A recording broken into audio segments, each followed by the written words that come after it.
I want you to close your eyes for a second.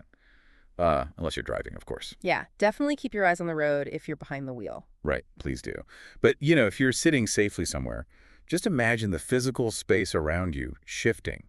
Like the sleek, minimalist aesthetic of today's tech world just kind of fades away. All the wireless chargers and invisible cables. Exactly. Yeah. Those paper-thin glass screens just vanish.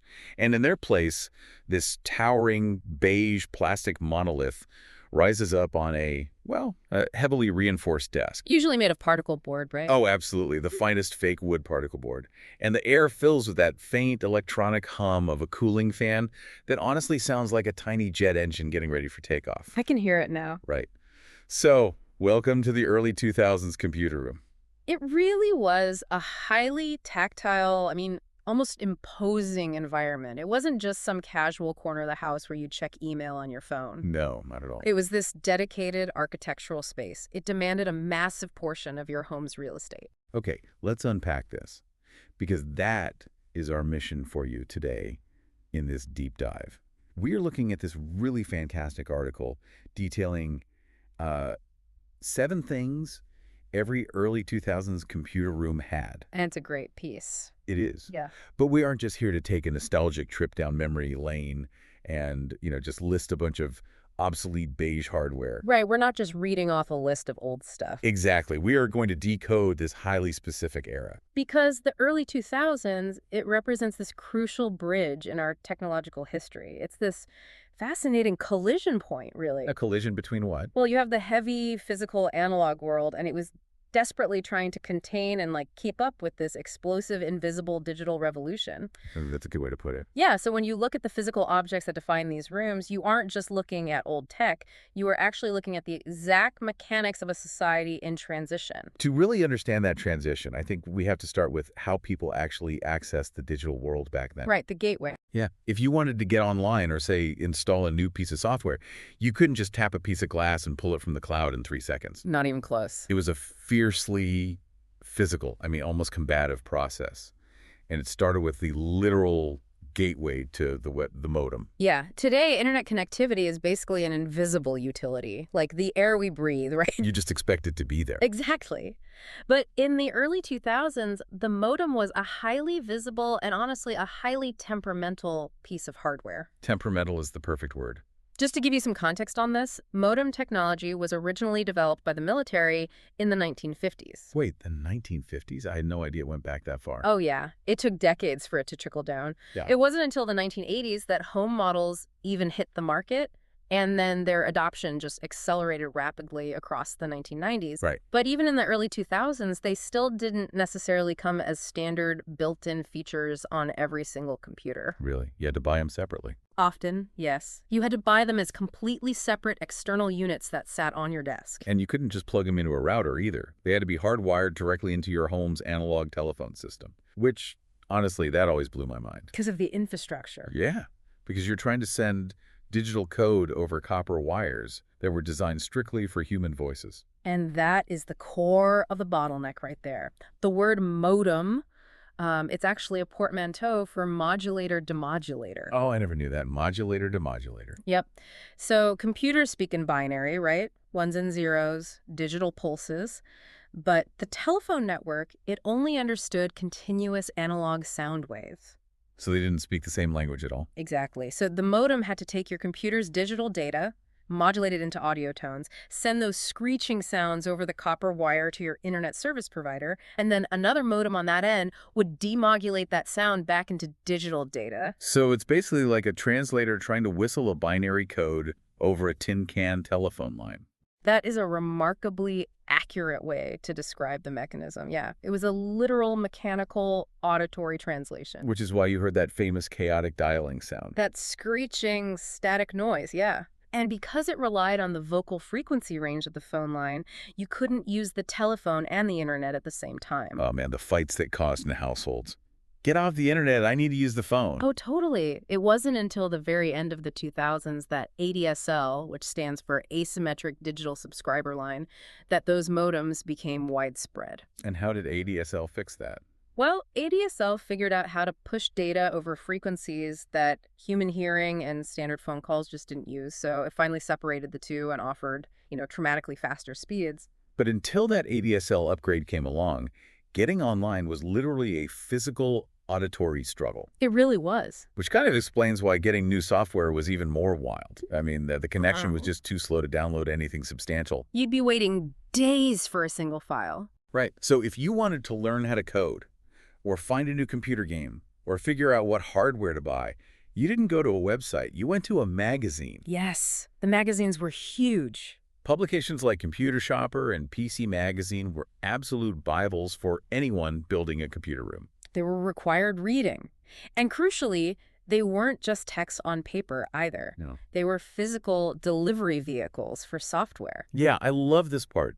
Think of these physical paper magazines as the early 2000s version of an app store. That's a great analogy. Because your dial-up was too slow to download, say, a 50-megabyte game demo, you literally had to leave your house, go to a physical bookstore or a newsstand, buy a hefty paper magazine, bring it home, and then carefully peel off a physical floppy disk or CD that was literally glued to the front cover. With that weird gummy adhesive. Yes, you'd spend 5 minutes just scraping that sticky glue off the jewel case. If we connect this to the bigger picture, this reliance on physical media, it perfectly encapsulates the paradox of the decade. How so? Well, you have the vanguard of the digital age software, virtual environments, digital utilities being distributed through the oldest mass communication medium we have. The printing press. Exactly. You are buying bound paper to access the digital frontier. It's so counterintuitive when you think about it now, and it makes complete sense why that era eventually collapsed. No, for sure. The sources note that by the late 2000s, as those faster ADSL internet speeds finally made large downloads viable, that, combined with rising paper prices and, growing environmental awareness, reading and downloading shifted entirely online. The physical model just couldn't survive that. Right. But for that early 2000s window, your gateway to the digital world was paper and plastic.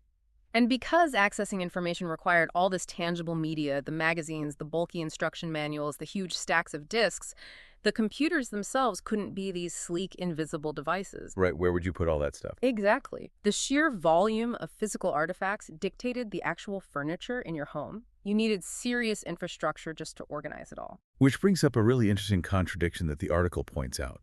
It mentions that laptops were absolutely booming during the 2000s. They were. Sales were climbing rapidly. They existed, and they were gaining market share.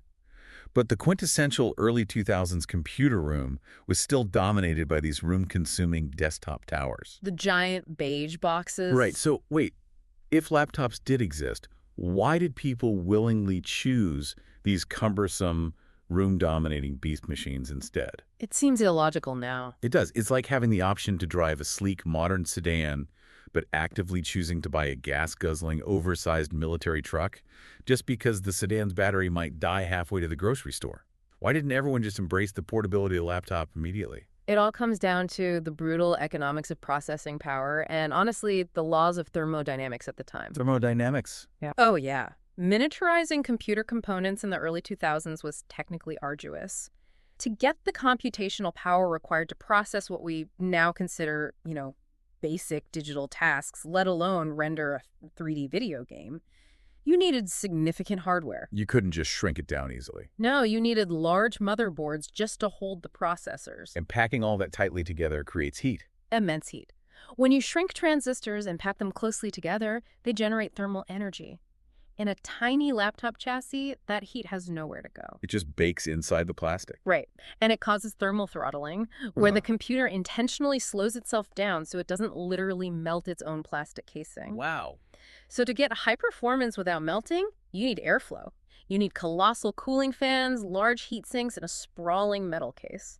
So a desktop offered vastly superior value. Because it had room to breathe. Precisely. You got dramatically more speed and storage for your money simply because the manufacturer had the physical space to dissipate the heat. So you were paying an enormous premium just for the engineering feat of keeping a laptop cool. Exactly. Therefore, desktops absolutely ruled the roost, especially for gaming or heavy workloads. Which explains the furniture. Yep. Shelving wasn't just a decorative choice, it was structural support. You needed it to manage the hefty tower, the thick instruction manuals that accompanied every single piece of software, and the towering stacks of physical media. And nothing tested the structural integrity of a desk quite like the monitor. Oh, the monitor. You could practically use them as boat anchors. They were unbelievably heavy. The transition in display technology during this decade is fascinating, though. Yeah, let's get into that. The 2000s were the battleground where the old cathode ray tube, or CRT, displays were finally being phased out, and the very first liquid crystal displays, the LCDs, were arriving. Let's talk about the how here, because younger listeners might not realize why CRTs were so incredibly deep and heavy. They weren't just thick plastic boxes. They contained literal vacuums. Right. They functioned using an electron gun housed in the very back of the monitor. An electron gun? That just sounds dangerous. It kind of was. That gun would fire a beam of electrons through a vacuum tube towards the front of the screen, which was coated in phosphors that would glow when hit. Okay. So to give the electron beam enough distance to spread out and hit the edges of the screen, the tube had to be very deep. Ah, so it needed physical distance to aim at the corners. Exactly. And to safely contain that vacuum without the whole thing imploding from atmospheric pressure, the glass had to be incredibly thick and heavily leaded. Leaded glass. Yes. That's why a standard 17-inch monitor could easily weigh 40 or 50 pounds. That is just wild to think about now. But even when those early LCDs finally arrived, shedding the vacuum tube, they were still surprisingly bulky compared to today. They weren't exactly slim. No, we didn't get those razor-thin, edge-to-edge glass screens until the very end of the decade. And beyond the physical bulk, there was this mechanical software struggle, too. The article reminds us that early 2000s tech was not seamlessly standardized. Things didn't just plug and play. Definitely not. A computer's graphics card was designed to send an analog signal to a CRT. But early LCDs were digital panels. Oh, so another translation issue. Exactly. So the monitor had to constantly translate an analog signal back into a digital picture. This created terrible lag and scaling issues. Right. Users had to painstakingly tweak their games and their software settings to match the exact native resolution of their specific LCD panel. Otherwise, the text would look blurry and completely distorted. It just sounds so exhausting. Because you were visually locked to this heavy, immovable glass vacuum tube or a blurry early LCD, your physical body was essentially anchored to that desk. You couldn't move. Right. And that physical tethering extended right down to how you inputted data. It was all strictly physical cables and highly fragile storage systems. The input devices are a perfect example. Every single mouse had a tail. A physical wire. Right. It was hardwired directly into the back of the machine. Now, wireless mice did actually exist before the 2000s. Oh, they did? Yeah, the first commercial wireless mouse appeared in 1991, but it used infrared technology. Wait, infrared? Like an old television remote? Exactly like a TV remote, which operates on a direct line of sight. Oh, no. So if a stray coffee cup or like a stack of papers blocks the sensor on your desk, your mouse just stopped working. It just died right there on the screen. It made them incredibly frustrating to use. I can imagine. It wasn't until the 2000s with the introduction of radio frequency or RF devices and early Bluetooth that the wireless mouse could finally communicate through physical obstacles and truly began to gain market traction. Now, here's where it gets really interesting to me. We always look back at the shift to wireless technology as pure, unadulterated progress. It's seen as a total upgrade. Yeah, we call it cutting the cord, like it's this great liberation. But when you think about it, the old early 2000s wired mouse was actually completely anxiety-free in a way that modern tech isn't. How do you mean? Battery life. There was absolutely zero battery anxiety back then. You never sat down to do important work or, play an intense game, only to have a tiny red light flash at you, warning that your peripheral was about to die in 2 minutes. Oh, that's so true. It just worked Yeah. indefinitely because it drew constant power directly from the computer's power supply.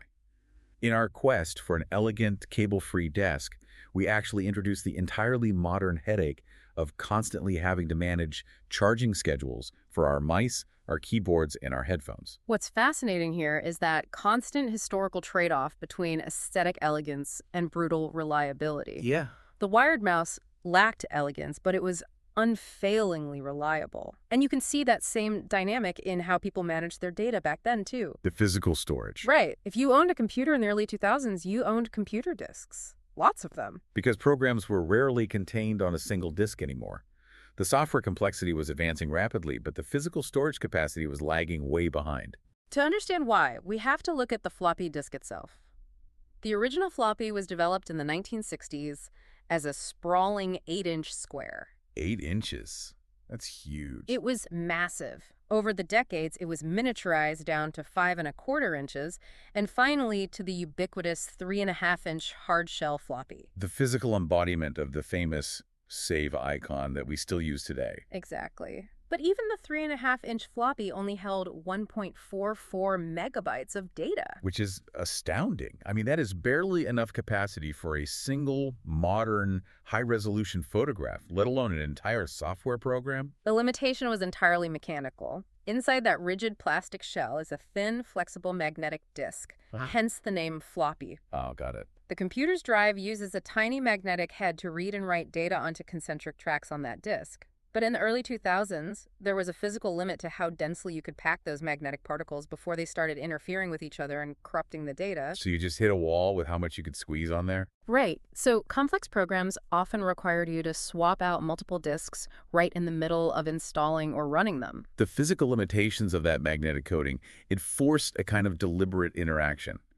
Because a floppy disk only held 1.44 megabytes, you couldn't just save everything. You had to be selective. You had to actively curate your data. You had to make decisions about what was truly important enough to take up physical space on that tiny magnetic platter. That's a really good point. Today, with terabytes of invisible cloud storage, we just hoard data indiscriminately. We save 50 versions of the same blurry photo. We've gained endless convenience, but we've kind of lost that intentional curation of our digital lives. It's a very perceptive point. The internet eventually rendered the disk obsolete, of course. Yeah. The article notes that as web speeds increased throughout the decade, our reliance on these little plastic squares plummeted. Sony, which was the last major manufacturer of the floppy disk, ceased production entirely in 2011. End of an era. Truly. But as the article highlights, for early 2000s enthusiasts, they still retain this air of magic. Now, even as the heavy hardware and physical cables held your body anchored to the desk, that advent of faster internet was allowing your mind to travel. The culture was changing. The culture of what people were doing on these machines was shifting at warp speed. Yes. As ADSL modems replaced the old dial-up bottlenecks, the function of the home computer evolved dramatically.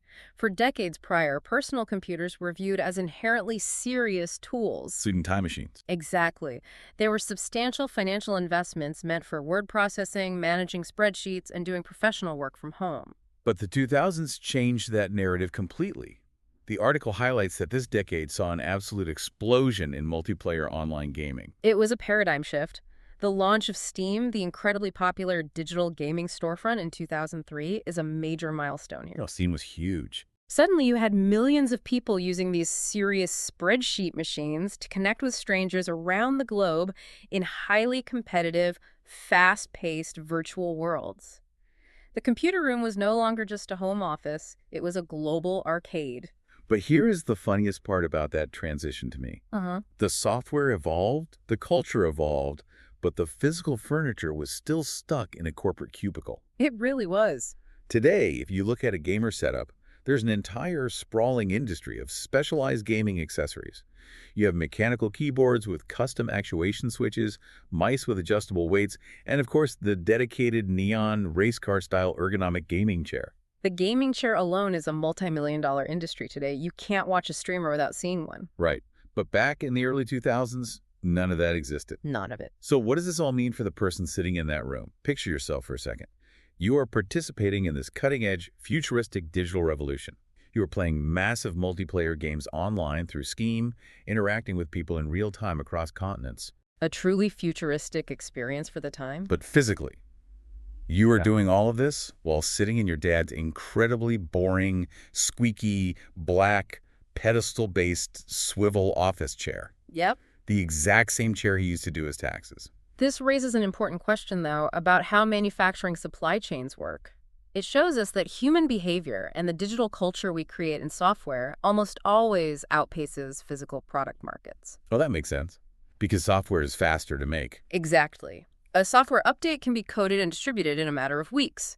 But designing, tooling, manufacturing, and shipping specialized physical furniture, That takes years. Right. The identity of the modern gamer was forming incredibly rapidly in the virtual space during the early 2000s. People were building communities and adopting this new digital lifestyle. But the physical world, the manufacturers who build the chairs and the desks, they hadn't quite realized it was happening yet. The hardware market hadn't caught up to the software identity. The software was living in the year 2010, while the ergonomics were stuck in 1995. Spot on. The early 2000s computer room was a snapshot of a world caught right in the middle of that acceleration. It was a fascinating era of friction. You had the boundless potential of the early internet colliding with the rigid limitations of copper wires, vacuum tubes, and magnetic disks. It's a very unique window in time. So, as we wrap up this deep dive, let's just look back at the journey we've just taken. We've traveled back to a room where getting online meant listening to the mechanical screech of a modem translating binary into sound waves over a phone line. A sound nobody will ever forget. Never. Where downloading a game meant driving to a store to buy a paper magazine with a disc glued to it. And peeling that glue off. Yeah. A room dominated by 50-pound CRT monitors on reinforced shelving, surrounded by stacks of 1.44 megabyte floppy disks, and navigated entirely with mice that had physical tails. It was an era where accessing the digital world required immense physical effort, structural support, and space. And when you compare that to today, where the entirety of human knowledge and global communication fits into a seamless, wireless, battery-powered rectangle in your pocket, the sheer velocity of that transition is staggering. It went from filling a reinforced room to disappearing entirely into our pockets. In just a couple of decades. But before we go, I want to leave you with a thought to mull over. The article noted that for tech enthusiasts today, the obsolete floppy disk now holds a certain air of magic. It's a nostalgic symbol of a bygone era. Because it represents a tangible physical connection to our digital past. Right. So I want you to look around your room right now. Look at the tech you rely on every single day. As we move toward entirely new paradigms of computing, maybe spatial computing, augmented reality, or even neural interfaces, what piece of completely ubiquitous everyday modern technology is going to become the new floppy disk? That's a great question. In 20 years, are people going to look at a physical plastic keyboard, or maybe even the glass smartphone itself, with that exact same nostalgic air of magic and obsolescence? It is practically a guarantee that something we view as indispensable right now will soon be a relic on a shelf. Something to think about the next time you tap a glass screen. Thank you so much for joining us on this deep dive into the early 2000s computer room. Keep questioning the tech around you, and we will catch you on the next one.